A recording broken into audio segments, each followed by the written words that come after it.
Hallo und herzlich willkommen. Mein Name ist Steffen Knaus und ich zeige dir heute ein paar Fingerübungen für den Bass.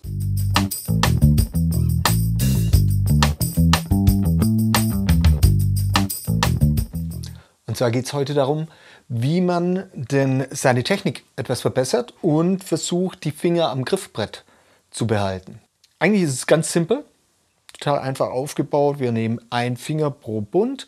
Wir starten am 7. Bund von der E-Seite und spielen jetzt einfach Stück für Stück, Finger für Finger nach oben. Erster Finger, zweiter Finger, dritter Finger, vierter Finger.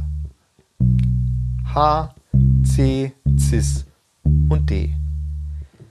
Dann spielen wir das Ganze auch wieder zurück. Also 1, 2, 3, 4, 4, 3, 2, 1. Achte darauf, dass jetzt immer deine Finger am Griffbrett dranbleiben. Also du spielst 1, 2, jetzt bleibt der erste Finger bleibt unten. Jetzt kommt der dritte, der zweite und der erste bleiben da, der vierte, alle Finger liegen auf dem Griffbrett. Beim Zurückgehen genau das gleiche. Jetzt haben wir den vierten Finger, jetzt kommt der dritte. Ich hebe nur den vierten, alle anderen lasse ich am Griffbrett. Jetzt hebe ich den dritten und jetzt den ersten. Oder den zweiten, um den ersten zu spielen.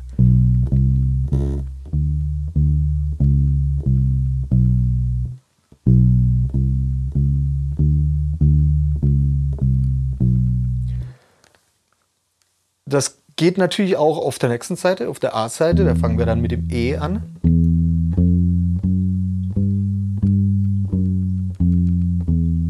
Achte darauf, die Übung langsam zu machen.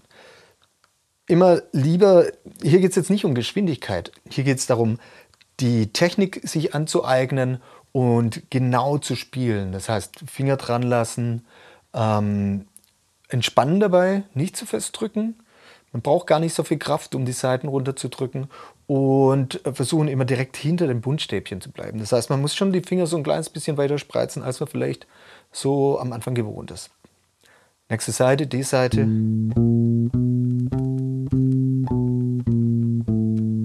Und die G-Seite.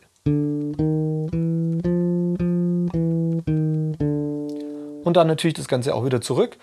Jetzt haben wir mal eine Übung. 1, 2, 3, 4 von dem Fingersatz. Jetzt kann man natürlich auch andere Fingersätze benutzen.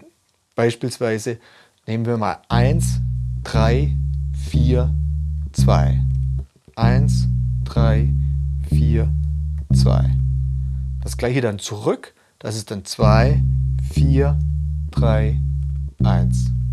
Wenn das gut funktioniert, dann kannst du auch anfangen, mehr auf die rechte Hand zu achten mit dem Wechselschlag, dass du wirklich immer abwechselst. Erster Finger, zweiter Finger, erster Finger, zweiter Finger. Also rechte Hand diesmal.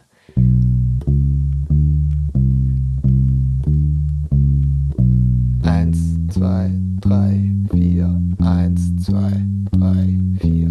1, 2, 3, 4. 1, 2, 3, 4. Vor allem beim Springen von einer Seite zur anderen vergisst man gern mal, die Finger tatsächlich richtig abzuwechseln und nimmt dann einen zweiten.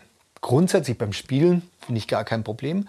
Aber jetzt, wenn es darum geht, eine richtige Übung damit zu machen, dann lohnt es sich natürlich da richtig drauf zu achten, dass es akkurat immer der Wechselschlag auch funktioniert. So, wir haben jetzt zwei unterschiedliche Möglichkeiten. Du kannst dir jede Variante ausdenken, die dir lieb ist. Am besten ist es, bei so einer Übung sich tatsächlich vorher aufzuschreiben, welche Variante man jetzt machen möchte.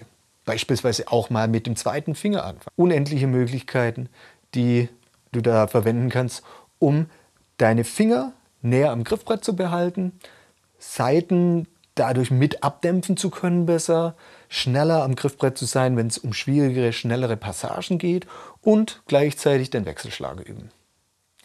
Ich hoffe, das hat dir ein bisschen geholfen. Viel Spaß beim Üben und schau einfach mal bei mir in den Bassblog rein, bassmeup.de, oder schau an, was ich an Unterrichtsmaterial sonst noch habe. Beziehungsweise du kannst auch jederzeit natürlich auch Bassunterricht bei mir buchen, entweder persönlich bei mir vor Ort oder auch online über Skype und Zoom. Ich freue mich von dir zu hören. Viel Spaß und bis bald. Ciao.